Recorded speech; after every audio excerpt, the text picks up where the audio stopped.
दुनिया में हम देखते हैं कोई ऐसे बीज बोता है तो ज़रूरी नहीं है कि अपने जीवन काल में उसके फल खाए। पहले ज़माने में कहते थे आम के बीज के लिए कि दादा बोए और पोता खाए। दादा के ज़माने में आम का बीज बोया जाता था और उसके जीवन काल में तो वो फल नहीं निकलता था, बहुत सालों के बाद फल निकलता था, तो पोते ही खाते थे। तो एक मिसाल देते, एक बूढ़ा व्यक्ति आम का बीज डाल रहा था, तो किसने उसको कहा, अरे भाई तुम तो कितने बूढ़े हो गए, कितने साल जियोगे तुम, इसका फल कब खाओगे। आजकल की बात नहीं, हाइब्रिड्स बनाते जो कुछ है वो अलग बात है, पर ये पहले ज़माने की बात थी। तो उस बूढ़े ने कहा क्या फ़र्क पड़ता है अगर मैंने अपने जीवन काल में इसका फल नहीं खाया, मेरे दादाजी ने जो बीज डाला था वो तो मैं अभी खा रहा हूँ ना, और मैं जो डालूँगा मेरे पोते खाएंगे। मैंने अपने दादाजी के बोए हुए बीज का फल खा रहा हूँ, तो मेरे बोए हुए बीज का फल मेरे पोते खाएंगे, क्या फ़र्क पड़ता है। तो वहाँ तो कोई फ़र्क नहीं पड़ेगा क्योंकि दादा बोए और पोता खाए, लेकिन कर्म का बीज दादा बोए और पोता खाए, ऐसे होगा?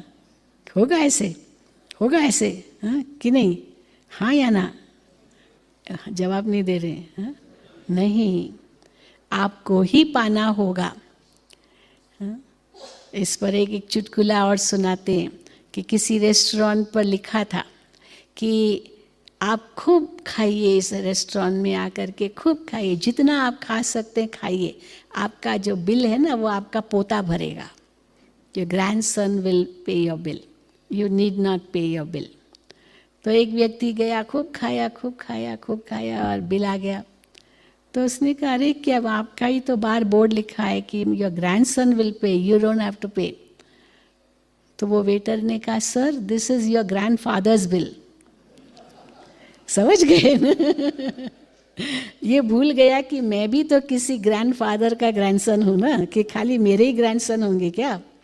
तो उन्होंने भी जब खाया होगा तो यही कहा होगा कि आपका पोता भरेगा, तो आपको भरना पड़ेगा, पर है तो उसका अपना ही बिल न, कौन सा ग्रैंडफादर का वो बिल भरेगा। पर ये तो ऐसे जैसे सेल लगाते हैं ना, होता कोई सेल नहीं है, वो पहले ही प्राइस बढ़ा के चलो काट के फिर वो डालेंगे, कौन अपना घाटा चाहेगा, परंतु एक आकर्षण है।